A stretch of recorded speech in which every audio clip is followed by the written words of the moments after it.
BFM Business, BFM Crypto, le club. Chaque jour, le club BFM Crypto pour évoquer cet univers des cryptoactifs particulièrement convulsif en ce moment. On a vu cette chute à nouveau ce week-end des cours d'un certain nombre de cryptos. Ils sont à nos côtés. Raphaël Bloch, bonjour Raphaël, cofondateur et rédacteur en chef de The Big Whale. Sébastien Gouspillou nous accompagne aussi depuis Bruxelles aujourd'hui. Bonjour Sébastien. On est ravis de vous retrouver. Cofondateur de Big Block. Et puis Vincent Bois aussi pour nous, analyste technique pour IG. Bonjour Vincent. Bonjour. Et ce Bitcoin passé ce week-end sous les 20 000 $, il est passé sous un ancien plus haut. Depuis, on a récupéré ces 20 000. Comment voyez-vous la suite, Vincent, après ce qui s'est passé ce week-end et alors que l'hiver crypto semble de plus en plus froid et glacial? Alors oui, vous avez répété 2 fois le montant 20 000. C'est vrai que ce niveau est très important. C'était l'ancien plus haut historique du précédent bull market, donc ce marché haussier de plusieurs mois, trimestres qu'on avait eu en 2017. Il y en a eu plusieurs dans le Bitcoin et donc il y a eu plusieurs baisses également, plusieurs bear markets. Donc jusqu'ici, le mouvement où finalement ce qu'on a, c'est chutes et ces hausses importantes, on l'a déjà vu avec des montants beaucoup moins importants bien entendu. Et donc ces 20 000 étaient le plus haut historique du précédent bull market de 2017. Donc un niveau technique important, mais également un niveau psychologique important, puisque sous ce niveau, cela reviendrait finalement à avoir beaucoup d'investisseurs qui sont rentrés à court terme sous leur niveau finalement, et pour la grande majorité de ce bull market. Donc ici, 20 000 $, niveau technique très important, mais niveau psychologique très important, qui pourrait amener certains investisseurs qui voyaient le Bitcoin comme du court terme sortir un peu, ou en tout cas c'est désintéresser.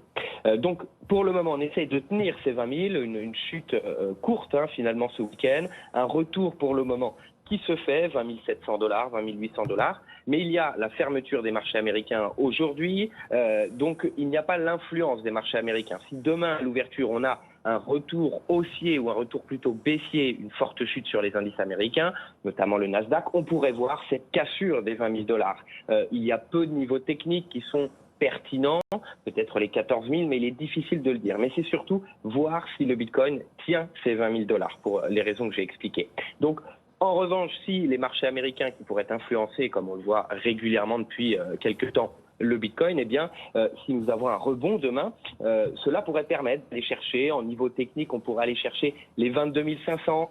On peut aller au-dessus vers les 25 500, mais ce qu'il faut, c'est se maintenir au-delà des 22 500, qui est une moyenne mobile et donc un niveau technique que l'on surveille, qui pourrait permettre de donner espoir d'avoir finalement vu un point bas pour le moment. En revanche, le marché reste toujours extrêmement risqué sur les indices traditionnels, sur le Bitcoin. On est toujours sur une pression, les raisons, on les a évoquées de nombreuses fois. Et donc, attention tout de même si le rebond se voit peut-être grâce au marché américain demain, eh bien, le risque de passer ces 20 000 et de se maintenir sous ce niveau était assez élevé. On rappelle qu'on parle là de seuil technique, qu'il ne s'agit absolument pas de conseil d'investissement, que ceux qui souhaitent investir en crypto doivent être prêts à tout perdre. C'est l'idée, on n'investit que l'argent dont on n'a pas besoin dans cet univers très spéculatif et volatile. On évoquait le Bitcoin qui est passé donc ce week-end sous les 20 000 $. On peut dire un mot de l'Ether aussi, qui a souffert ce week-end, qui a corrigé. J'ai vu ce chiffre passer sur les réseaux ce week-end. Vous allez me dire s'il est juste. L'Ether a corrigé de 72% en 74 jours.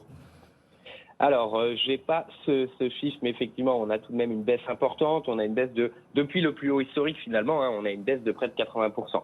Les cotations des crypto-monnaies est peut-être un peu différentes d'une plateforme ou une autre. Ce n'est pas comme le marché régulé ou en tout cas les actifs traditionnels. Mais c'est à peu près ce que l'on a vu en effet.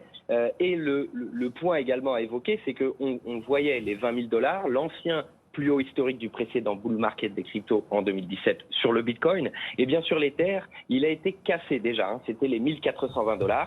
L'Ether a à peine vu ce niveau. On l'a franchi très rapidement et on est allé chercher les 850, 900 $. Donc voilà, ici, on a vu tout de même une baisse beaucoup plus importante, une baisse qui est comme je le disais tout à l'heure, technique mais aussi psychologique d'avoir cassé cet ancien plus haut du précédent bull market de 2018 sur les altcoins. Donc ici, il y a bien entendu ces 1000 $. Il faut essayer de pousser un peu ce rebond et d'aller finalement franchir à nouveau ces 1420 $, revenir au-delà de cet ancien plus haut historique pour tenter justement d'aller chercher les autres seuils sur les 1730 $ et autres. Parce que sous ce plus bas que l'on a vu récemment, les 850, 800 $, eh bien, on pourrait ne pas avoir de niveau technique et donc pourrait nous amener proche des 420, 450. Donc, pour le moment, de la même façon, on a plutôt l'effet psychologique et l'effet des indices américains. On verra demain, je rappelle, ils sont fermés aujourd'hui, qui pourraient amener à des rebonds ou des chutes à court terme. Mais de la même façon, le risque est là. L'ambiance chez les investisseurs, dans tous les marchés confondus, est dans un peu la surveillance des indicateurs. On connaît bien entendu les risques avec l'inflation ou autre. Et donc le risque reste pour le moment baissier. Même les rebonds pour le moment ne sont pas assurés. Pour de l'investissement court terme, bien sûr, il est important de regarder les niveaux techniques est intéressant, mais pour le moment, le retour haussier n'est absolument pas assuré et l'Ether, justement, est maintenant sous cet ancien plus haut historique. Donc voilà un peu les niveaux techniques et l'ambiance que l'on va rechercher sur les crypto-monnaies et on verra surtout, pour moi en tout cas, demain à l'ouverture et les marchés américains traditionnels. En effet, puisqu'on rappelle Wall Street, les marchés américains, les investisseurs américains sont absents aujourd'hui. C'est un jour férié aux États-Unis. On commémore l'abolition de l'esclavage à l'échelle fédérale aux États-Unis. Merci beaucoup Vincent de nous avoir accompagnés. Vincent Bois pour IG. Sébastien Gouspillou nous accompagne toujours depuis Bruxelles. Sébastien, vous restez bien avec nous. On va vous retrouver dans un instant. Juste après, quand même, être revenus ensemble, Raphaël, sur Celsius. Depuis une semaine, plusieurs plateformes comme Celsius, quasiment en faillite, ont gelé leurs opérations. L'Américain a d'ailleurs donné des nouvelles aujourd'hui. Ça y est, Celsius a communiqué. Comment la suite se présente-t-elle désormais ? Oui, c'est vrai que donc il y a pile une semaine, Celsius annonçait dans un communiqué suspendre toutes les activités pour ses clients. C'est-à-dire que depuis une semaine, ses clients ne peuvent plus retirer leurs actifs, même les échanger à travers la plateforme. Et bien ce matin, donc ils ont expliqué que bien cette période de gel se poursuivrait parce que Celsius n'est toujours pas en mesure bien de rétablir ses comptes et donc de permettre à ses clients de retirer leurs actifs de la plateforme. Ce qu'il faut bien avoir en tête, c'est que, et d'ailleurs c'est ce qu'on voit depuis maintenant presque 10 jours, c'est que vous avez donc plein d'acteurs qui se tiennent les uns les autres. C'est-à-dire que si l'un des dominos tombe, il va tomber sur le suivant et vous allez avoir en fait une réaction en chaîne avec tout le secteur qui va s'effondrer. Donc là, l'idée avec Celsius et quelques autres plateformes, c'est d'éviter de chuter définitivement, de provoquer d'autres liquidations en chaîne et de potentiellement en fait encore plus accentuer la chute sur les marchés. Oui, il y a Three Arrows Capital aussi. Oui, exactement. Alors là, pour le coup, c'est vrai qu'on n'est pas sur une plateforme de lending, mais sur un fonds d'investissement, mais qui est lui aussi finalement touché par des opérations avec des liquidations de ses positions. Donc voilà, là, en réalité, on est un peu dans une période assez étrange où on attend de voir ce que les acteurs vont faire. On sait que Celsius travaille avec Citigroup pour essayer de faire une sorte d'audit de leur situation financière, de voir comment éventuellement organiser alors soit un rachat, soit une recapitalisation. Ce qui est sûr, c'est qu'un éventuel prêt pour se refinancer paraît peu probable vu la situation financière de Celsius. Donc voilà, là on est un peu dans l'incertitude et ce qui est quand même assez étonnant, et ça c'est vraiment un point là qui saute aux yeux depuis quelques jours, c'est qu'on a des acteurs qui pendant des mois voire des années n'ont cessé de taper sur le système traditionnel, en expliquant que voilà, ils prenaient des frais aux clients, ils n'étaient pas transparents sur leur manière de fonctionner. Et aujourd'hui, on a quasiment avec Celsius le pire des pratiques, avec finalement une communication assez erratique et très peu de visibilité pour des clients qui ne sont même pas sûrs de recouvrer, j'allais dire même pas l'intégralité, mais ne serait-ce qu'une partie de leurs actifs. Ce sont des plateformes centralisées en l'occurrence. Ouais, donc les acteurs de la DeFi, de la finance décentralisée, peuvent bomber le torse en disant vous voyez, les acteurs centralisés, c'est pas terrible, venez vers la DeFi. La DeFi d'ailleurs ne se sent pas concernée par ce qui arrive à Celsius, où il y a aussi des effets ricochets pour la DeFi. Mais exactement, et c'est vrai qu'on justement, on en parlait déjà la semaine dernière, c'est que bon, on va dire qu'il faut toujours essayer de voir ce qu'il y a de positif dans ce genre d'événements. Et en l'occurrence, il y a une forme de clarification, c'est-à-dire que vous aviez une grande confusion autour de ce qu'on appelle la DeFi, donc la finance décentralisée. Et c'est vrai qu'il y avait beaucoup d'acteurs centralisés, qui sont des entreprises comme les autres, qui venaient se poser comme un intermédiaire dans cet écosystème qui est censé être décentralisé, donc sans point de fixation. Et aujourd'hui, on voit que un grand nombre d'entre eux est en difficulté parce que justement, ils ont promis des rendements qu'ils n'étaient en fait pas en mesure d'offrir. Alors Raphaël, il n'y a pas que les entreprises qui sont touchées par la chute des marchés. Certains pays en souffrent aussi directement. Et on peut bien sûr notamment parler du Salvador, qui a misé sur le Bitcoin en septembre 2021, qui en a fait sa monnaie légale. Un risque particulier du coup avec cette chute du Bitcoin sur le Salvador? Alors c'est un sujet qui est, pas évident à couvrir pour deux raisons. D'une part, parce qu'on n'a pas forcément à chaque fois toutes les informations sur le Salvador, parce que nous sommes en Europe et le Salvador en fait communique, mais de manière un peu unilatérale sur le sujet. Donc voilà, ça c'est le premier point. Et le deuxième point, c'est que le Salvador a effectivement fait beaucoup parler de lui parce qu'ils ont pris une mesure importante, à savoir faire du Bitcoin leur monnaie légale. Et ils ont en plus commencé à acheter du Bitcoin. Alors, ils n'ont pas acheté des quantités astronomiques de Bitcoin. Il faut se rendre compte, là aujourd'hui, on estime qu'ils ont près de 2300 Bitcoins, ce qui, à la valeur actuelle, représente 50 millions de dollars. Ce qui est intéressant, en revanche, c'est de voir que le président Bukele, donc, qui est très proactif sur cette thématique, a acheté au fur et à mesure des Bitcoins pour une valorisation estimée à 100 millions de dollars. Donc voilà, si on fait le différentiel, on estime, mais en même temps, le Salvador n'a pas vendu ses bitcoins, mais qu'il y a une perte latente d'à peu près 50 millions de dollars. Ce qui fait que voilà, certains investisseurs et certains commentateurs qui ne sont pas forcément pro-bitcoin s'inquiètent de la situation du Salvador. Parce que c'est vrai qu'on a eu ces tout derniers jours des signaux d'inquiétude de la part, en l'occurrence, des investisseurs vis-à-vis du Salvador et de sa dette. Ouais, alors là, c'est pareil, c'est-à-dire qu'il y a un peu un double degré, un double niveau de lecture. Le premier, c'est, vous connaissez ces contrats, les Credit Default Swaps. Les CDS. Voilà, ces fameux CDS dont on avait beaucoup entendu parler pendant la crise financière de 2008. Ce sont en réalité en fait des contrats qui vous permettent de vous protéger contre le potentiel défaut d'un débiteur.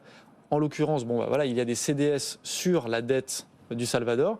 Et donc, certains investisseurs, anticipant ou craignant un potentiel défaut du Salvador, en partie parce qu'ils investissent dans le Bitcoin, se couvrent contre un potentiel défaut du Salvador. Après, il y a aussi, et ça, il faut en avoir conscience, une forme de pression de la part de certains investisseurs qui veulent mettre en difficulté le Salvador via ce type de contrat, parce que plus les CDS augmentent et plus potentiellement en fait, le prix de votre dette va augmenter, ce qui pourrait en fait un peu contraindre le Salvador à adopter la politique que certains investisseurs voudraient lui voir appliquer. Et l'inquiétude de ces investisseurs qui fait monter le prix des CDS, on l'a vu ces derniers jours de façon assez explosive pour le Salvador, cette inquiétude elle est quand même basée sur des fondamentaux, sur des projets à venir du Salvador qui pourraient encore plus exposer le pays au Bitcoin. Alors c'est vrai que il y a évidemment donc l'histoire de le Bitcoin monnaie légale au Salvador, il y a également donc les achats consécutifs du pays, mais il y a en plus, et c'est ça qui est intéressant, c'est que Bukele, donc le président salvadorien, veut effectivement faire de son pays un pays avant-gardiste sur cette question. Il y a notamment ce projet de Bitcoin City, donc le but c'est d'accueillir beaucoup d'investisseurs, c'est vraiment de construire une ville qui soit tournée autour du Bitcoin. Et pour financer justement la construction de cette ville, il y a un projet qui est en cours, un projet d'emprunt basé en fait sur du Bitcoin et qui permettrait au pays de financer ce projet. Donc un emprunt d'1 milliard de dollars. Voilà, exactement. Alors après les montants varient un petit peu, mais globalement on est autour d'1 milliard de dollars. Ils devaient l'annoncer à plusieurs reprises, ils n'ont pas encore bouclé l'opération. Oui. Mais voilà, c'est aussi ça que les investisseurs regardent, c'est de se dire il n'y a pas que les achats, il y a aussi finalement le fait que le Salvador se lance pleinement dedans et potentiellement s'expose un peu plus à une monnaie qui dans le contexte actuel est dans une phase baissière. Il y a ceux qui s'inquiètent pour de vrai pour le Salvador et puis ceux qui utilisent l'arme des CDS aussi pour renforcer la pression et essayer de faire en sorte que le président Bukele n'atteigne pas ses objectifs. Exactement. C'est-à-dire que forcément, quand on est sur les marchés comme ça, vous avez, ce qui est classique, des investisseurs qui vont soit regarder les fondamentaux, soit aussi utiliser des instruments comme les CDS pour effectivement mettre la pression. Mais comme les institutions financières, on sait que le FMI et la Banque mondiale demandent aussi au Salvador de renoncer à ces projets parce que ça permettrait potentiellement aussi au Salvador de sortir du cadre classique monétaire avec du fiat. Donc, voilà. Alors, dans un instant, Sébastien Gouspillou nous parlera aussi du Salvador, puisqu'il y a été. Il est l'un des acteurs, justement, de l'implémentation du Bitcoin sur place. Juste avant, que répond le président salvadorien à toutes ces attaques, à la hausse des CDS, etc. Quels sont ses arguments ? Alors, premier argument, et là-dessus, c'est difficile de lui donner tort, c'est que tant que vous n'avez pas vendu, vous n'avez pas perdu. Donc, en réalité, si vous pensez à long terme, regarder à 3 mois la valeur du Bitcoin n'a pas de sens. Après, la deuxième chose qui est effectivement avancée par le gouvernement salvadorien, c'est de dire que parce que le Salvador a adopté cette politique, il va évidemment rencontrer une certaine forme d'opposition de la part d'institutions nationales, même de l'opposition locale dans le pays, qui va effectivement tout faire pour les empêcher d'avancer sur cette voie. Et donc c'est ce qu'ils répondent, c'est d'une part, on essaie de nous empêcher d'avancer parce qu'on s'oppose à Bitcoin, et d'autre part, il ne faut pas voir à 3 ou 4 mois, mais voir sur plusieurs années. Et là, effectivement, c'est un pari qu'il est difficile de contester parce qu'on ne sait pas précisément où sera le Bitcoin dans 5 ans. Sébastien Gouspillou nous accompagne depuis Bruxelles en direct. On va rebondir justement sur cette histoire salvadorienne. Sébastien, vous êtes un acteur du mining, un avocat de ce secteur d'activité dans plein de pays, dont le Salvador, où vous vous êtes déjà rendu, Sébastien. Vous avez rencontré sur place d'ailleurs le président Bukele qui veut faire de son pays un pays non seulement Bitcoin friendly, mais véritablement constructif vis-à-vis de ce Bitcoin, constructif au point de vouloir créer la première Bitcoin City. Quand vous voyez ces CDS se tendre à ce point, leur évolution explosive des derniers jours, est-ce que vous vous dites que forcément le marché a tort ou au contraire il y a à prendre dans le message qu'envoient les CDS vis-à-vis de l'exposition du Salvador au Bitcoin? Sébastien. Je pense que Raphaël a parfaitement bien répondu. Moi, je suis assez partisan sur le sujet du Salvador, donc j'irai plus loin encore. Parce que nous, on est convaincus du succès de ce bond. On a rencontré les investisseurs sur place, de très riches investisseurs qui veulent y aller. Et là, c'est plus le moment. C'est pas le moment d'ouvrir le bond juste maintenant, parce que c'est le bear market, ils auront moins de succès. Donc, je pense que le président Bukele veut temporiser. Mais son pari sera réussi. Nous, on n'a aucun doute là-dessus, parce que justement, on les connaît, les investisseurs qui seront derrière. Et que pour l'instant, il n'y a pas eu de démarche vers les petits investisseurs. Nous, on est très demandeurs. On a beaucoup de clients qui nous demandent comment on achète le bond. Et on ne sait pas leur répondre parce que c'est pas prêt. En fait, pour lancer le bond, il devait faire passer une loi auprès de l'Assemblée. Cette loi n'a jamais été envoyée à l'Assemblée pour étude parce que c'est arrivé juste au moment où les gangs ont attaqué les institutions et ont tué 100 personnes en un week-end. Donc, la mission du gouvernement, ça a été de lutter contre les pandilleras, c'est de les mettre en prison. J'ai lu hier qu'ils avaient mis 40 000 personnes de ces gangs en prison en l'espace de 3 mois. Là. Donc c'était là-dessus qu'ils s'étaient concentrés. Et maintenant qu'ils seraient prêts, c'est plus le moment. Donc ils temporisent. Mais moi, j'ai pas d'inquiétude et on savait très bien que les institutions allaient être vent debout contre les décisions de Bukele. C'était le jeu. Je pense qu'ils le savaient. Bon, allez-y, Raphaël. Ouais, non, j'avais juste peut-être une petite question, Sébastien. C'est vrai que on sait que donc le président Bukele à chaque fois qu'il y avait ce qu'on appelle des dips, c'est-à-dire un marché qui baisse, annonçait qu'il en profitait pour racheter un peu plus de Bitcoin. Là, on ne l'a pas vu, et corrigez-moi si je me trompe, faire la même annonce. Comment expliquer qu'à un tel niveau, finalement, il ne profite pas de ce dip?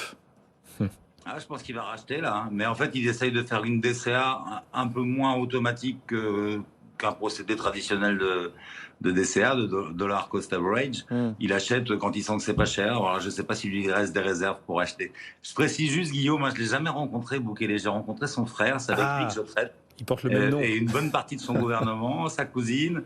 Mais la dernière fois je devais le voir à San Salvador et il était en France quand moi j'étais au San Salvador, donc on s'est raté. Bon voilà, DCA on précise pour ceux qui ne seraient pas encore complètement spécialistes et pas complètement au fait du jargon, c'est l'investissement progressif. Voilà, et vous dites le Salvador est dans une stratégie d'investissement progressif. Sébastien, tant qu'on vous tient, vous êtes avec nous depuis Bruxelles d'ailleurs. Aujourd'hui, vous avez l'habitude des voyages périlleux. Vous avez été récemment en Centrafrique, auparavant bien sûr au Salvador. Là à Bruxelles, c'est plus calme, c'est pas vos terres habituelles. Qu'est-ce que vous faites à Bruxelles aujourd'hui, Sébastien? Je suis là pour la Blockchain Week qui est organisée à l'initiative de Christophe de Beukeler, qui est un député de Bruxelles. C'est le fameux député qui a déclaré qu'il se ferait payer son indemnité de député en Bitcoin. Et donc, c'est un événement intéressant ici à Bruxelles où j'étais convié à faire un talk justement sur le mining, sur l'écologie et le Bitcoin. Alors justement, en pleine chute des cours des cryptos, vous êtes un mineur, un représentant des mineurs. Les mineurs sont soucieux de la rentabilité du minage. Quels sont les impacts de cette chute des cours pour les mineurs? Est-ce que cette chute des cours constitue une menace pour ce segment du marché crypto et de la fabrication, surtout pour le Bitcoin?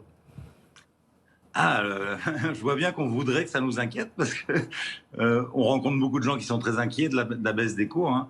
Nous, pas du tout. C'est le paradoxe du mineur. D'abord, on ne regarde pas la variation du cours de manière obsessionnelle, comme un trader. C'est pas notre propos. On travaille sur le moyen terme, sur le long terme. Et là, en l'occurrence, cette baisse, nous, on l'avait non seulement envisagée, mais on avait misé dessus. Et en plus, on a de la chance. Vous savez, on est en pleine levée de fonds parce que ça date depuis le mois de mars. Et on est en retard. On a eu des soucis administratifs, on a des complications. Créer une boîte de mining nouvelle, c'était pas aussi simple qu'on a cru. Donc on a en gros 3 mois de retard. Et ça donne un rythme qui est fabuleux. C'est-à-dire qu'aujourd'hui, avec la même trésorerie levée, on est capable d'acheter 2 fois plus de matériel qu'il y a 3 mois. Donc on est très content de cette chute. Pour nous, c'est vraiment une opportunité qu'on avait espérée et on est pile dedans. J'explique pourquoi pour nous c'est une opportunité. On se retrouve avec un hash rate qui va avoir tendance à baisser, c'est-à-dire une concurrence mondiale qui va baisser, parce que la rentabilité est moindre. Et en fait, les mineurs qui ont trop de charges, c'est-à-dire qui payent leur électricité trop cher, se retrouvent là disqualifiés. C'est exactement ce qu'on a connu, nous, en tant que mineurs en 2018. On minait en France. Le bear market a fait qu'on s'est retrouvé avec une électricité qui était trop chère. On ne produisait pas assez de bitcoin pour payer notre électricité. Bon, voilà, il y a une partie du mining mondial qui est dans cette situation aujourd'hui. Et évidemment, c'est une opportunité pour les autres, parce que le propos, c'est que le gâteau qu'on se partage, qui est toujours le même, 6,25 bitcoins toutes les 10 minutes, eh bien, il y a moins d'acteurs pour se le partager si le hash rate se décide à baisser. Donc là, c'est une bataille des nerfs qui se joue entre les mineurs et ceux qui ne payent pas leur électricité, c'est-à-dire les producteurs d'électricité verte, par exemple, qui minent eux-mêmes, ou alors nous qui achetons notre électricité sur des surplus et donc à très vil prix. On est très serein dans cette bataille. On espère que le Bitcoin ne va pas remonter dès cette semaine au même niveau qu'il y a 15 jours, parce que là, l'opportunité est très importante pour nous. Et en plus, ça crée un assouplissement du marché. C'est-à-dire que les machines qui étaient difficiles à obtenir sur le marché, qui étaient très chères, deviennent beaucoup moins désirées. Et donc, les prix baissent en ce moment. Le prix du matériel ASIC baisse. On a une profondeur de marché qui est plus importante. Donc, ça a tous les avantages pour nous. Il est en train de, sous nos yeux, là, s'applique ce qu'on a formalisé comme étant la règle du dernier survivant, et qui paraissait bizarre à beaucoup de mineurs, parce que depuis 2 ans et demi, c'était extrêmement rentable le mining. Où qu'on le fasse, qu'on soit à 3 centimes ou qu'on soit à 10 centimes le kilowattheure, tout le monde s'y retrouvait. Donc on expliquait que il y avait beaucoup de mines qui s'étaient ouvertes de manière imprudente, avec du kilowattheure trop cher. Les gens ne comprenaient pas pourquoi on disait ça, mais même nos confrères mineurs. Et là, ils réalisent maintenant ce que c'est que cette fameuse règle du dernier survivant. La règle du dernier survivant dans cet univers du mining, et vous nous dites, donc avec cette chute des cours du Bitcoin, ceux qui minent en utilisant de l'énergie trop chère sont en train de tomber. On a un tri aujourd'hui sur le marché du minage par cette baisse des cours du Bitcoin qui rend les opérations moins rentables. Les derniers survivants, ce seront sans doute ceux qui continueront de miner grâce à des sources d'énergie moins chères. Moins chères, ça veut dire forcément plus décarbonées. Enfin voilà, est-ce que ce qui se passe et la baisse des cours dans l'univers du mining aura comme autre conséquence de pousser, d'accélérer la décarbonation de cette activité, l'activité de mining? Alors, effectivement, mais pour comprendre le mécanisme, déjà, sans parler de sources d'énergie, la règle du dernier survivant, c'est quoi? Plus le cours baisse, plus il faut vendre une partie importante de sa production de Bitcoin pour payer son électricité. Et ceux qui payent le jus le plus cher sont les premiers à se retrouver hors rentabilité, donc à débrancher, à produire moins de Bitcoin que ce qu'il faut pour payer leur électricité, en gros. Donc, ça les contraint à arrêter leur activité ou à la déplacer. Et donc, comme je l'ai dit tout à l'heure, ceux qui sont sûrs de gagner, c'est ceux qui ne payent pas l'électricité, ceux qui la produisent. Donc, les producteurs d'électricité. Et dans ces producteurs d'électricité, il y a ceux qui produisent de l'électricité ENR, donc par exemple l'hydroélectricité, le coût de production est de 0. Alors que s'ils achètent du charbon pour faire leur électricité, il y a toujours le coût d'achat du charbon. Donc les grands gagnants, admettons qu'on descende à $1000, je dis n'importe quoi, ceux qui ne débrancheront pas, les derniers à exister, ça sera les producteurs d'hydroélectricité essentiellement. Et évidemment, on le sait, les surplus d'électricité green sur les ENR sont moins chers que n'importe quelle autre électricité, parce que c'est du surplus, c'est une électricité qui ne serait pas vendue sinon. Donc c'est là qu'on obtient les meilleurs prix. Et ceux qui n'ont pas fait ce pari-là et qui se contentent d'acheter de l'électricité carbonée subissent 2 phénomènes en ce moment: l'augmentation de l'électricité à cause de l'augmentation des hydrocarbures et la baisse du coût du Bitcoin. Donc là, ils se retrouvent dans un ciseau là où ils peuvent pas s'en sortir. Donc le seul moyen là, effectivement, c'est de déplacer sa prod, et donc déplacer sa prod là où elle est moins chère. Donc là également sur des extra capacités, du renouvelable. Donc comme je vous l'ai déjà annoncé, le Bitcoin est en train de se verdir à vitesse grand V là, cette année. Plus il baisse, plus il se verdit. Ça vous convainc, Raphaël? Non, mais je trouve que c'est un point effectivement assez intéressant. Et c'est vrai que c'est une thématique sur laquelle on intervient régulièrement, sur l'impact environnemental des cryptos. Et c'est vrai que comme Sébastien Gouspillou l'a très bien dit, c'est au final, quand vous avez une pression comme ça à la baisse sur les marchés, vous êtes obligé d'aller rechercher les sources d'énergie les moins chères. Et effectivement, là, le green présente beaucoup d'avantages. Donc potentiellement, c'est effectivement un accélérateur évident. Mais du coup, Sébastien, quand le Bitcoin rebondira, vous serez le premier à nous dire c'est pas bon pour le verdissement, du coup. Ah, ça sera trop tard. Je pense que cette fois-ci, les mineurs vont apprendre à pas aller miner sur le charbon, quoi. Je crois que ça va bien leur servir de leçon. Moi, ça fait des années que je leur dis arrêtez votre délire, ça sert à rien. Le prix des hydrocarbures va augmenter, vous allez vous planter. Là, aujourd'hui, les deux combinés nous amènent exactement dans la règle du dernier survivant. Et donc, nous, franchement, on a beaucoup de chance parce qu'on se retrouve à la tête d'une très forte trésorerie, là, à un moment où c'est le meilleur moment pour acheter. Donc, on a du pot, il en faut de temps en temps. On a eu beaucoup de malchance en 2018 et depuis, on a pas mal ramé. Donc là, en ce moment, on est chanceux, on est ravis. Et donc, tout le monde nous regarde avec une mine de déterré en disant « Vous avez vu le cours du Bitcoin, ça doit être dur pour vous ». Mais vraiment pas du tout, au contraire, c'est vraiment ce qu'on espérait. De tous nos voeux. Le malheur des uns fait le bonheur des autres. Merci à tous les deux. En fait, il n'y a pas grand monde qui est malheureux sur la baisse du cours du Bitcoin. Les gens se font peur en ce moment parce qu'ils ont l'impression qu'ils perdent de l'argent. Mais tant qu'ils ne perdent pas leur Bitcoin, ils n'ont pas perdu d'argent, comme vous le disiez tout à l'heure. Tant qu'on n'a pas vendu, on n'a rien perdu du tout. Donc j'encourage les gens là qui s'inquiètent en ce moment à se déstresser, à arrêter de regarder le cours tous les jours, et en sachant qu'ils ont leur Bitcoin, que le cours va remonter sans aucun doute. Ils ont juste à attendre et à être patients. Et s'ils ne se sont pas trop exposés, comme vous le conseillez tous les jours ici, ne mettez que l'argent que vous êtes prêt à perdre, il n'y a aucun problème de constater une baisse du cours momentanée. Il faut juste attendre que ça remonte. Vous m'enlevez le pain de la bouche. Comment on dit, Raphaël? Vous m'enlevez le mot de la bouche. Bref, j'allais le dire, c'est l'ultra-diversification. Tout cela reste de l'ultra-diversification. Merci beaucoup, Sébastien, de nous avoir accompagnés. Sébastien Gouspillou. Bonne journée à Bruxelles, donc spécialiste du minage et cofondateur de Big Block Green Services. Raphaël Bloch aussi nous accompagne. Merci Raphaël, cofondateur, rédacteur en chef de The Big Whale. À très bientôt. Et Vincent Bois qui nous accompagnait, lui, depuis les bureaux d'IG.